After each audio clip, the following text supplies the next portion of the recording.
Welcome to Fortyborn, the Limited Lorcana podcast. We're a gaming veteran and a gaming novice. Explore all things Lorcana. With a focus on limited formats, we cover set reviews, strategy guides, and stuff that nobody asked for. Let's get psychographic. Nice. Are you happy to learn what that word means today? I can't wait to learn what that word means. We also got a new microphone update today. Yeah, we did. We now have 2 microphones. So hopefully the audio sounds significantly better instead of significantly worse. Yeah, if it doesn't, we're just bad at it, apparently. Yeah, it's definitely possible. So psychographic is a real word? Yes, psychographic is a real word. Okay. I think unless you work in marketing, you probably don't know what it means. Oh, like marketing bros. No. Yeah, so today we'll talk about that a little bit. But before we do, how was your Thanksgiving? My Thanksgiving was great. I made a prime rib for the first time ever, which is just a big piece of meat. Yeah, you sent a photo and it looked like a slab of dinosaur meat. It honestly looks like that. I feel like a caveman making it, but it was fantastic. I just hung out and volunteered in the morning for a couple hours at a restaurant. But not during the Packers game. No, I couldn't miss that, obviously. Of course. And it was a good game for y'all. It was a great game. We won. Yeah, it was a great week of football for sure. Yeah. As a UGA fan, that game was definitely more scary than I would have liked, but we got there. It was dicey. Yeah, football and food. What's not to love? And family. That's yeah, family. Obviously, yeah. Goes without saying. Yeah, and family. I know that's easy for you to forget, Taylor. If you're into that sort of thing, then that's good too. I guess. So, what are we talking about today? So we're talking about psychographic profiles, obviously. Yeah, you want to tell the listeners at home what that means? Yeah. I would love for you to tell them, though, just to kind of see where you're at with it, to see if you have a good understanding. Yeah. Before I do. Yeah, that makes sense. I'll clear it up afterwards. For sure. Somebody will in the Discord. As a reminder, join our Discord. Yes. And we have a Twitter now. Yes. I've been running it for this week. You love it. Because you were really occupied. And you're going to take over running it soon, right? Yeah, I will definitely run some. I'll get on Twitter. I used to be on Twitter. Nice. Mm-hmm. Well, we will tweet things related to limited content and or Lorcana stuff and or Georgia football. So if you're interested in any of those things, give us a follow. Yeah. Mm-hmm. If not, we'll still take a follow. Also, the best way to help us out at this point as we're growing, apparently, is to leave reviews at places. So if you could go on Apple Podcasts and give us some good reviews, that would be great. Yeah, or Spotify, right? Yeah, or Spotify. But most of our listeners and most of the people who listen to podcasts in terms of metrics comes from Apple Podcasts. So, and yeah. Apple Podcasts really highly prioritizes good reviews. So if you want to help, go, leave a good review. Unless you hate us, in which case don't worry about it. Don't worry about leaving a review at all. Yeah, if you hate us, please don't leave a review.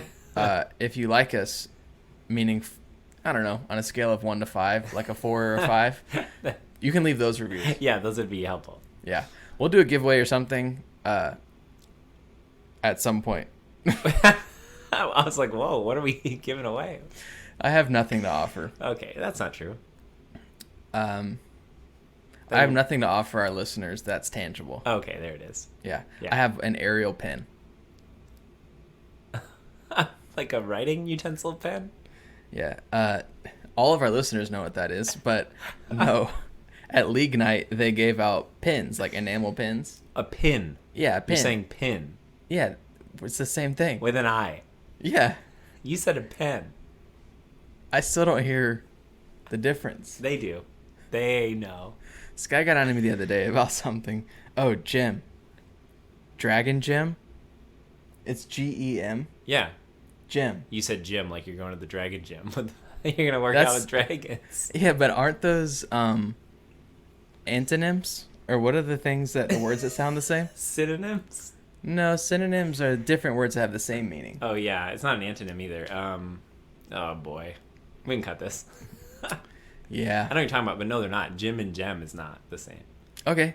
Well, add it to the list, Discord, of words that Jake does not know how to pronounce. Oh. But today we're talking about yum yuckers. Yum yuckers. What's and, a yum? and psychographic profiles. Yeah, we're learning a lot today.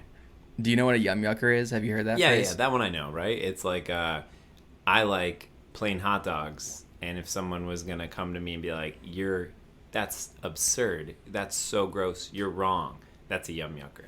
Exactly. In that situation, I would agree with the person, but I think that they shouldn't say that unprompted. Yeah, just let me eat my hot dogs in peace. Yeah. So a yum yucker comes from the phrase "don't yuck someone's yum," right? And if somebody says, "I really like Marvel movies," and then someone unsolicited offers the feedback, "I find Marvel movies to be a blight on cinema," that's a yum yucker. Yeah. Right? Yeah, you're right. So just let people enjoy things as sort of the antithesis of yum yuckers. That's perfect. But we think that you should just let people enjoy things. Yeah. As long as it's not hurting themselves or others. You know, like if somebody enjoys stealing Lorcana cards from other players. Yeah, that we don't endorse that. That's a good point to bring up though, is that you can yuck someone's yum if they're hurting someone. Yeah, we're not above public shaming. We should bring back the stocks, honestly. The stocks? Yeah, when they had the boards and they would put hands. I can't. We're gonna get their head in their head. You can't. head. No. Well, only for like particular offenses, like No. stealing Lorcana cards. No. Okay. Nobody should put their head In the stocks. in the stocks. All right. Well, I guess that's a divisive opinion. I'm gonna yuck your yum on that. Okay. Well, that's fine. I'll allow it. But in this situation, what we're talking about is, in general, in card games, players tend to have some pretty strong opinions. Oh yeah, just in general in life, I would say. But yeah. Yeah, and in the world of card games, people like to offer those opinions without you asking for them. Love that. Also in life. Yes. But things like, "Oh, you net deck." You know what net decking is? Dude, no way. Total net decker. Do you know what net decking is? No, I don't have a clue. Net decking is when you just like find a deck list online and then build that deck and use it. That actually sounds like smart. You know, that's a controversial statement, surprisingly. Wow. I'm a big fan of it, but some people that are like, I have to figure out the perfect deck list on my own, think that they're superior to people that use Google. So it sounds like they're just working harder. Yeah, but, you know, that's that's their prerogative. If that's what they want to do, that's fine. For sure. But they shouldn't put down people who don't want to do that. Yeah, and if you get gratification out of just, doing it on your own, then good for you. Yeah, just don't be mean to people who don't want to spend their time doing that. Right.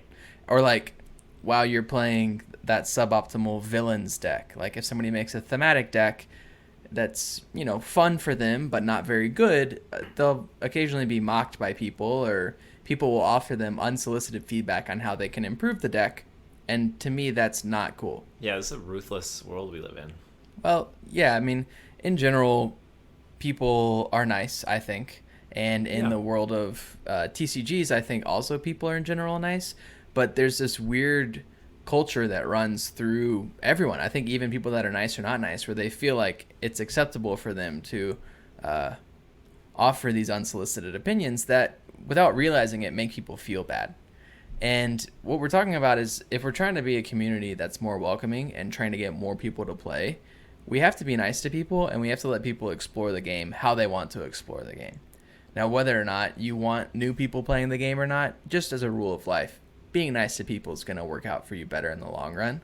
But we found that when it comes to building community in TCGs, it's better to encourage people to enjoy the game the way that they enjoy it. I love this. It's just, people are just finding out we just made this podcast to tell you to be nice. That's nothing to do with Lorcana. Well, we're mostly preaching to ourselves here. No, that's a great point. I think that is a really good point and very relevant when it comes to things like Lorcana and just games in general. But yeah. Yeah. And another one this one might be a little controversial is people shaming other people for purchasing scalped product. What does that mean? Some people will make fun of other people for buying packs at the cost of $12 a pack when MSRP is $6. Oh, so just paying more than what it should be selling for. Yeah. Well, that's so all you can do right now. Exactly. So some people will say, you spending the $12 pack is harming me because I now cannot get If we all just held the line and we all just refused to pay $12 for packs, then people who are scalping product and reselling it online wouldn't have anyone to sell to, and they'd have to lower their prices. Yeah. So in a magical Christmas land, that's a great idea.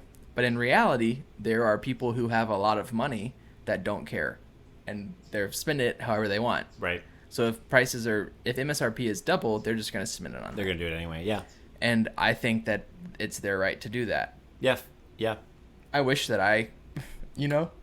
had that income. Yeah.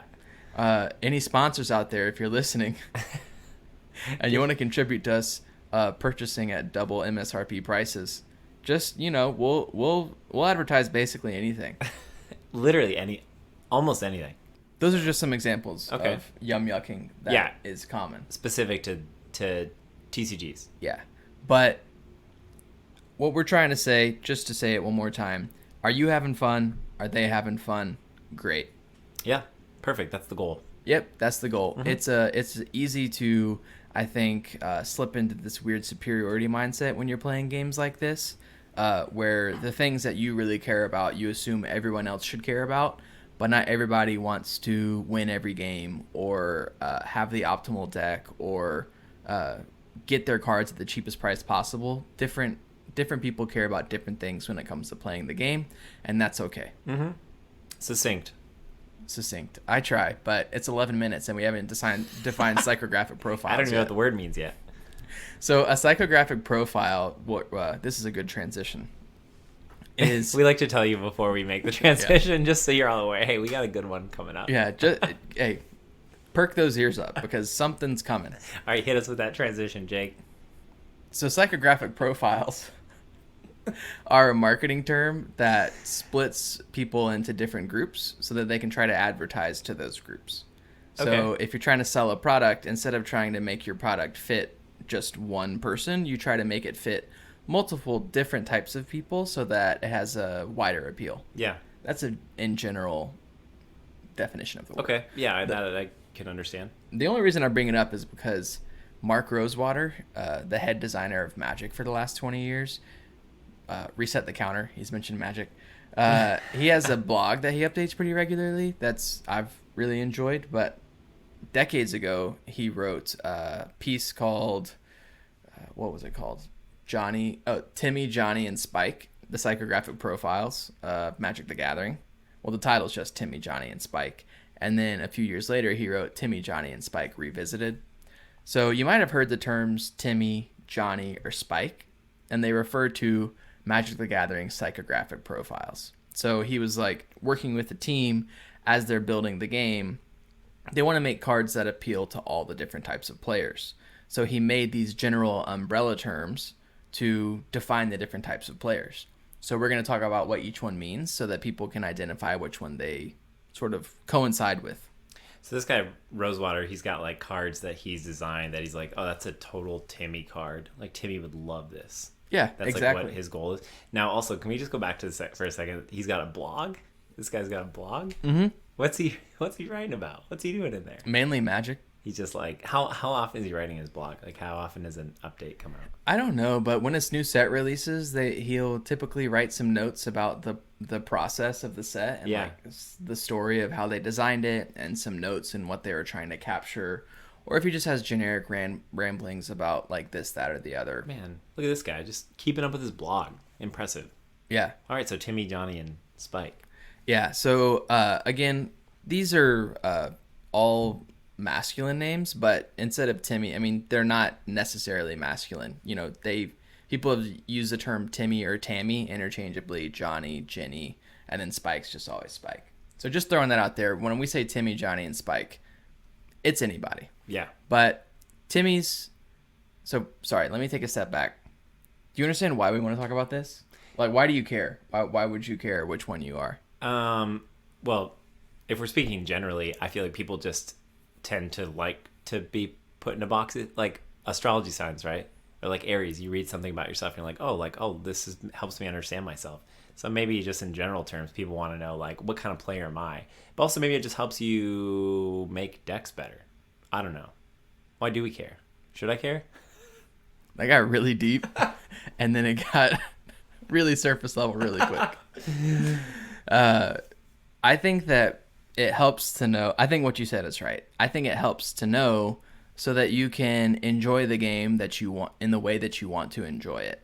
And so that you can identify that others are enjoying the game, that they want to enjoy it, and that's acceptable. Yes. So I think that it helps for you to know which group you belong to, and also to know that it's okay that other people belong to other groups because they're having a good time. That makes sense. I'm also guessing, you don't want to go show up, though, and just now that you can understand, oh, I wouldn't have done that, but this person's playing like that. You don't want to be like, what a Melvin you're being, right? You don't want to use it to... Yeah, you would not want to do that. Yeah. It's again, these are not like prescriptive things. Like if you're a Spike, you can only be one way, right? Or if you're Johnny, you can only be one way. Mm-hmm. This is just to help you understand yourself and other people better. Fun. Yeah. I thought you'd like that, counselor. I do like that. Yeah, I'm into it. So, also, these aren't like, it's not like you're always just gonna statically be one thing. Mm-hmm. So, for example, I'm a Spike, which means I want to win. We're going to get into this in a minute. I'm a Spike unless I'm playing particular game formats. Like when I'm playing Limited, I'm a Spike. I want to win. But when I'm playing Constructed, I'm more like a Johnny because I don't really care about winning as much. I just want to try out fun things. Mm-hmm. So it might change from format to format, or you might be some mixture of the two. This is just to help you understand yourself and what you like about games a little bit more. Nice. You ready? Yeah, I'm ready. Let's do it. All right, so... First, we'll start off with things that are neither Timmy, Johnny, or Spike, because I think they're the easiest and also most relevant to Lorcana, even more so than Magic. Okay. So there's two terms called Vorthos and Melvin. So these are not psychographic profiles created by Mark Rosewater originally, but it's sort of like a way to describe players into sort of two buckets. So we're stepping back. Okay. We're talking about two different ways to identify players. Got it. So Mark Rosewater wrote Timmy, Johnny, and Spike, and then somebody replied, a guy named Matt Cavada, that was like, I think you're missing some player types, and proposed the idea of Vorthos. And then Rosewater replied and proposed the idea of Melvin. So I might be getting in the weeds a little bit here. But Vorthos players are players that like the lore of the game. So in Magic, it's about all of the books and the flavor text and the story that the cards are trying to tell. In Disney, Lorcana, it's Disney. Yeah. So the people that are like, I'm playing a villains deck because I love Hades and I love the villains and I just want to put all the villains cards into a deck. They're all about what the characters actually represent in their character lives. Yeah. So it's like, I really like Beauty and the Beast, so I'm going to only use characters in this deck that are from Beauty and the Beast. I respect that. I want to collect one of everything. People that are really into collecting are probably more Vorthos players because they just love Disney. Yeah. So this is there's much more Vorthos players in Lorcana than in Magic because the lore, Disney, is why people got into the game in the first place. Yeah, it already exists. Yeah. Mm-hmm. So most of the players that are playing Lorcana are Vorthos players. Yeah. So this is sort of surprising to me because I'm much more of the other end of the spectrum, which is Melvin. So Melvin was a term created by Mark Rosewater as the people that are in the other direction. They like the cards because of the mechanics. Like, they don't really care about the lore. They just want to have a synergy in the function of the cards. Whereas Vorthos players want to have a synergy in theme. Mm-hmm. You like the gameplay. Yeah, exactly. So, if you're more of a Vorthos player, you're going to build like a 7 Dwarves deck, right? Because you like the 7 Dwarves. It's a fun theme. You want to try to put all of them into a deck. If you're a Melvin player, you look at the 7 Dwarves and you say, these are suboptimal. I'm not using them in my deck. Cold World. Yeah. So, and these are just extremes. You can be somewhere in the middle or some mixture of the two. Like, I like the lore. I like when the cards match the theme. Fun. I think that's cool. Yeah. But not your priority. It's not your main priority. Yeah. It's not your identity. Exactly. My identity is more in, I want good cards that do good things, not pretty cards that do fun things. Nice to have both, though. Yeah, and it is nice to have both. And so these are not exclusive, but that's Vorthos and Melvin. If people use those terms, that's what that means. Vorthos players are probably trying to collect cards because they like the card, they like the art, they like the movies. Melvin players are probably trying to get specific cards because they're really optimal to go into their ideal deck. Got it. Or they just think they're cool or fun, like a Johnny. We're going to get into that in a minute. They really want to pull off a cool combo with some fun cards. They don't care what movie they're from. They just want the best thing to make this crazy cool thing happen. Yeah. Vorthos and Melvin. There's Vorthos and Melvin. You tracking so far? I am. All right. Let's get to the Timmy, Johnny, and Spike thing. These are the terms that you hear much more often. So Timmy wants to have fun. Johnny wants to feel creative or clever. And Spike wants to win. Wow, this is so exciting. I wish you wouldn't have told me what you were so we could just guess each other's. Yeah, I mean, I'm making a podcast about rating each card a lot of the time, so I think it's pretty clear it's clear where you're at. Which one I am. For sure. And what's funny is all of these things will have, like, bad reputations with each other. Like, people will be like, oh, Spikes are just tryhards, or they're sweaty, or they're neckbeards that are, like, taking the game too seriously. Yeah. And we are that, okay? I'll admit it, we are. But just let us have fun. Don't yuck my yum. This episode should just be called In Defense of Spike. Yes. All right, so let's focus on Timmy for a bit. Okay. I'm going to quote Rosewater a lot. I'm not always going to attribute the things to him. You should go read those articles. We'll link both of them in the comments. They're both excellent. They're a little bit of a long read and pretty magic focused. But if you really want to understand these terms, I think both of them are worth the 30 minutes to read. We're giving you the TLDR version. Yeah. So Timmy sits down and he plays 10 games. He only wins 3 games out of 10, but the 3 that he won, he absolutely dominated his opponent. Nice. Timmy had fun. Timmy walks away happy. Right on, Timmy. So Timmy wants to win big. He doesn't just want to win. He wants to cast big cards. Like, think about like the 9-cost Goofy, right? Yeah. Or like he wants to just cast really big cards that have a big impact, and then absolutely crush the other person. If he can do that cool thing one time, then all those other times it didn't work out, worth it. Yeah, so he cares more. So Timmy cares more about the quality of his win than the quantity of his wins. Yeah. That's a quote from Rosewater that I think really encapsulates Timmy well. Okay. So another thing that Rosewater said in the Revisited article, Timmy wants to experience something. Timmy plays Magic, or Lorcana, because he enjoys the feeling that he gets when he plays. Yeah. So that's Timmy. They want to cast big cards, they want to cast cool, flashy cards, and they want to win in style. Mm-hmm. I like that. You tracking? I am. Yeah. Timmy sounds like a fun guy. Timmy does sound like a fun guy. Timmy also, I think you'll see them lean more towards like ramp strategies in Limited because they want to ramp into really big, powerful cards. Okay. Yeah. So if they can make it to 6, 7, 8, 9-cost cards and cast them, even if they lose, they're happy because they got to see this really cool card interplay. Mm-hmm. They're going to be more happy if they win. It's not that Timmy doesn't care about winning, right? But it's more about how they got there. How they won, yeah. For my Sanderson fans, Journey Before Destination. Right, that's what I was going to say, yeah. That would be Timmy. So Johnny. So Johnny wants to feel clever. So here's a quote from Rosewater. Let's say Johnny builds a new deck that has a neat but difficult way to win. He plays 10 games and manages to get his deck to do its thing one time. Johnny walks away happy. Huh. So these people typically they really want to express themselves in how they build their deck. They like wouldn't dream of net decking. And they want to win in innovative ways. Like, think about like Grand Pabby in this new set. Every time you heal, you gain 2 lore. They're attracted to cards like that because it's a weird way to win the game. So if they can get 20 lore in one turn with Grand Pabby out of nowhere, to them they succeeded, even if they lose every other game. This one's hard to wrap my head around because if Johnny's main goal is like, I want to be creative, I want to be clever, and then he makes this deck with this really intricate way to win, right? And he does it once out of his 10 games. That doesn't feel that clever to me. That feels like did it work? Did your clever deck work if you only succeeded once? Well, for them, it's not necessarily about how frequently they can pull it off. It's about the fact that they made something work that people said couldn't work.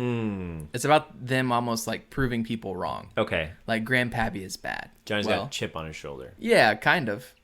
So they there's even different like subtypes that he goes into in his Revisited, which I'm not gonna focus on. Yeah. But these Johnnies are really into building their own deck, building on theme, like building an all Aladdin deck and still finding ways to win. Like they want to win in spite of their deck. Okay, okay. Does that make sense? Yeah, it does. It's a really funny way to play. I understand it. It's just funny when you put it like that. Like, I want to win in spite of my deck. Well, there are people that enjoy the game that way. The challenge of that. Yeah. I played a guy who he said to me, I don't want to watch any videos or read any articles in Lorcana. I want to learn the game naturally. Nice. And to me, as a Spike player, that made my heart hurt. Yeah. But that's his right. That's his, yeah. That's what he wants to do. That's how he enjoys it. Yeah. So okay. That's Johnny. So you got Timmy, Johnny, and Spike. Yeah, Spike. So Spike plays 10 games and wins 9 of them. If Spike feels that they should have won the 10th game, they walk away unhappy. Yeah, that's you. Yeah. So Spike just wants to win. Yep. Like the people, if you're listening to this podcast, there's a good chance that you're a Spike. Right? I mean, this is a way to get better at the game. That's what we focus on. That's true. If you're listening to podcasts in general about a thing, you probably want to win that thing. Yeah. That's what I think. Now, I'm sure there are plenty of people who are not, but that's what this podcast is probably more catered towards. Right. Spikes. Mm-hmm. How to win. This is how you get better. So, quote from Rosewater. Spike plays to prove something. Primarily to prove how good he is. You see, Spike sees the game as a mental challenge by which he can define and demonstrate his abilities. So, that's it's just funny to hear it like that. It is. I mean, it is, and it's there. I think that sometimes when you read things like that, like as a Spike player, I almost cringe at that. But then I'm like, I mean, that's probably true. Like right. I do care a lot about winning, and when I don't win, I am upset. Yeah, because it means you're dumb. Well, to me, it means that I can improve, and there are ways that I should improve. Yeah. But there are definitely times when I just feel dumb. But I'm also a software engineer for a living, so just feeling dumb every day is like most of my job. Just part of nobody's dumb when they lose, just to be clear. Just to clear that up. Well, so there's different types of Spikes, but once again, we're not going to get into that. No. But Spikes also, they like to innovate. You know, they don't always just copy and paste the best deck. Yeah. A lot of times they'll look at a meta and try to create a deck that can beat the meta. They want to try to break the format. They want to find a deck and then make it optimal. There's a bunch of different ways to approach card games, even within these different categories. But that is Timmy, Johnny, and Spike. Yeah, I'm thinking of these because I obviously do not play a ton of TCGs. You don't even play this one. No. But I'm thinking of these in terms of like video games because I do play video games a lot. And I'm just thinking of like, Johnny's not looking up a walkthrough to get through this game, right? Like he's not looking if he's getting stuck at a spot. He's not going to go YouTube how to get through that spot. But Spike may do that just to find out how to do it better. Then it's not like you're like, looking for cheats, but just ways to improve. Yeah.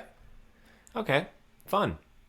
And then Timmy's trying to... Timmy's just enjoying himself. What is it? Speed racing? What is it? Speed running games? Where you try to beat him as fast as possible? As fast as possible. Yeah, so those are the different psychographic profiles.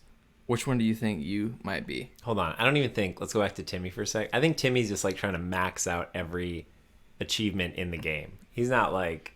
Oh, going back to the... Yeah. He's not getting through it fast. He's just trying to like absolutely... I don't know. Max stats? Yeah. Which one am I? Which one do you think I am? I feel like there's only one that I'm not. Probably. I don't think you're Johnny. I mean, you seem pretty anti everything I said about that. That's the one I don't feel like I am. I mean, you're pretty competitive, so I would say if you played more, you'd probably be more like a Spike. Like you want to win. Yeah, I think that's true. I think Spike and Timmy resonated more. Probably mostly Spike with a little bit of Timmy. Yeah. But Timmy, I mean, I feel like I revert to Timmy when I'm like, I'm not going to win it. Like if I just know I'm not as good at this game or something, then I just want to do it in the most fun way possible.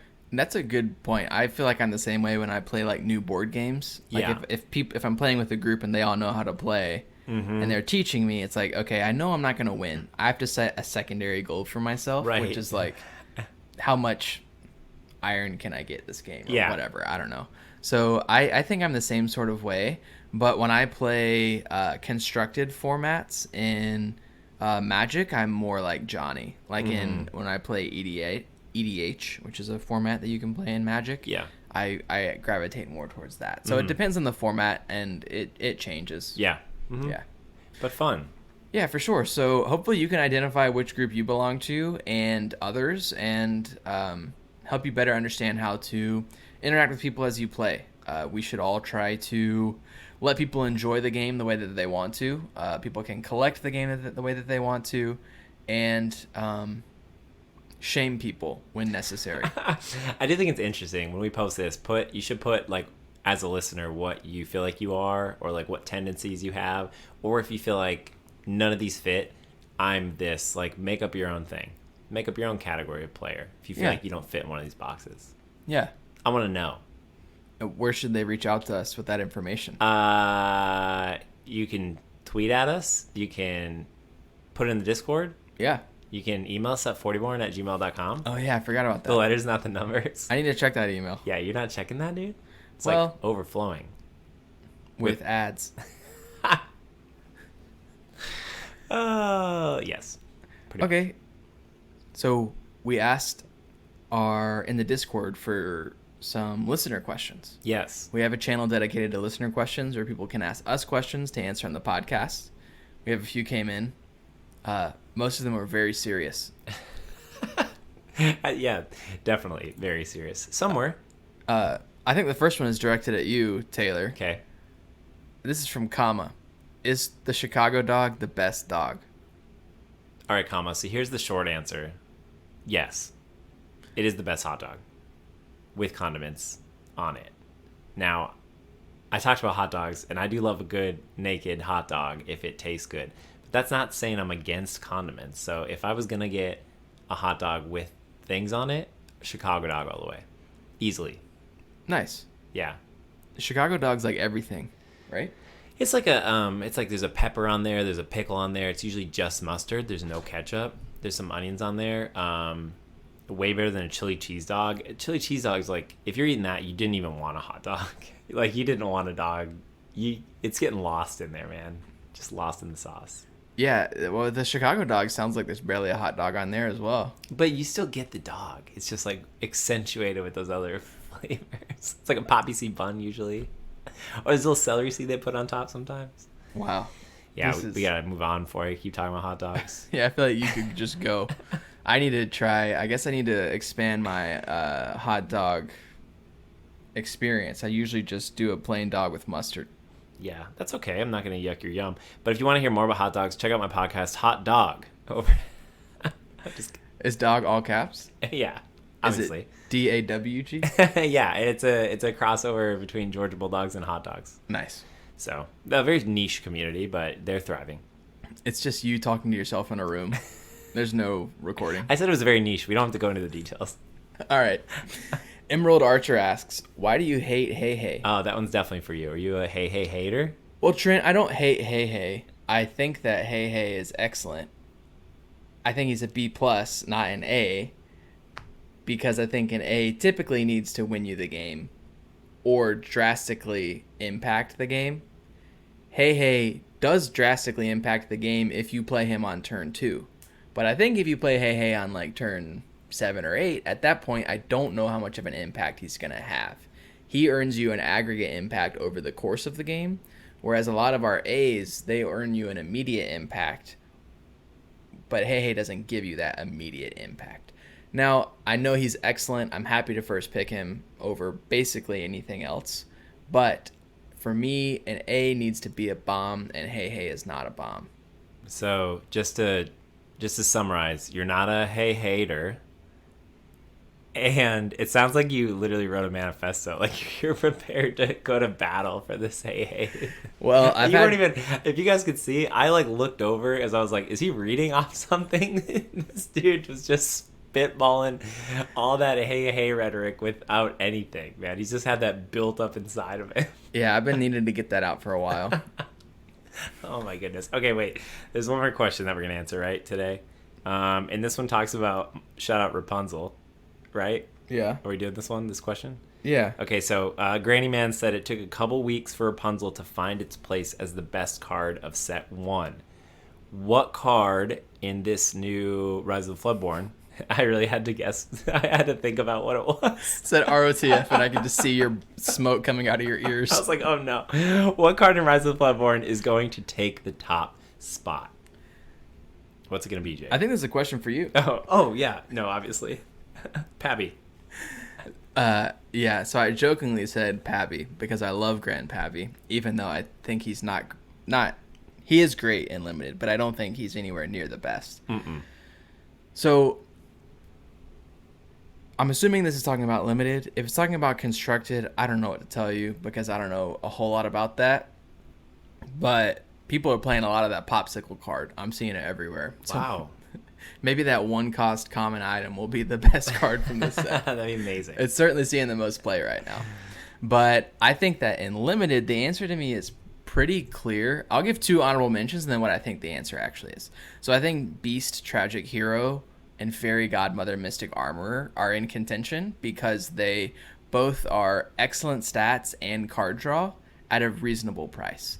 So that reasonable price is the part that I think made Rapunzel so good. The fact that she cost 4 and could potentially draw you 3 cards was just devastating to come back from. Mm-hmm. A lot of these cards that have a huge impact cost 7 or 8. Yeah. That's too expensive. So you need that 4-5 cost sweet spot for something to, I think, be the best because it means most games I'm going to be able to play it and get to use its effect. Right. So that's why I mentioned those 2, Fairy Godmother and Beast Tragic Hero. I think they both give you a big impact with their ability to just by themselves do a lot. Fairy Godmother giving things Challenger. Well, that's not by itself, but giving things Challenger and then bouncing them back to your hand, that's good card advantage. And then Beast being able to either draw you a card or get significantly bigger. Also great stats, great card advantage. So you're looking for those things. But I think that the standout for me in my experience is actually an uncommon, which is Queen of Hearts Sensing Weakness. She's a card that whenever one of your characters challenges, you get to draw a card. I think that she is just devastating to play against. Like, I think that she can just smother your opponent with card advantage. Just so many cards being drawn. Yeah, So, like okay. Because if you play her, you don't even need to have anything on the board, honestly. Like, if you play her by herself, given time playing the game that you want to play it, she will win you the game. Mm-hmm. Now, most of the time when you play her, you will have other characters on the board. But in a neutral situation, meaning that you're both in a similar space in the board state, she's going to pull you out ahead. If you're behind, she can get you to catch back up because of the card advantage she can build up. And if you're ahead, when you drop this, they're just going to concede. I mean, in any situation of the game, she's excellent, and you can play her on turn 5. Now, you can technically shift her, but we don't really care about that. Mm-hmm. So my answer would be the Queen of Hearts. Nice. That's what you were going to say, right? She's the one. Yeah, that's what I was going to say. But probably, like, a lot more detail. Yeah, I probably should. I mean, I've probably spoken too much. I have spoken too much already. No. Card draw on a 4 or 5 cost. That's probably going to be the best card going forward. Nice. That's awesome. Thanks for the questions. Yeah, thanks for the questions. If you want to ask us questions or just chat with people that care about Limited Lorcana or Taylor, you can hop into the Discord. Yeah, Discord's popping, man. Yeah, shouts out to, I think, Becky or Katie from Live Laugh Lorcana reached out and was like, that Discord link is expired. And I'm like, oh my goodness, please teach these geriatric men how to use Discord. Yeah, we need all help we can get. So shouts out to them over at Live Laugh Lorcana. Also, really big fans of their podcast. Yeah, absolutely. So if you want to ask us questions, Discord, Twitter. If you want to email us, fortyborn@gmail.com. Follow us on YouTube. But the biggest thing that you can do to help us out is to give us 5-star reviews on Apple Podcasts and Spotify. Yep. And we'll be back in a week. And we'll probably have more questions to answer. See ya then.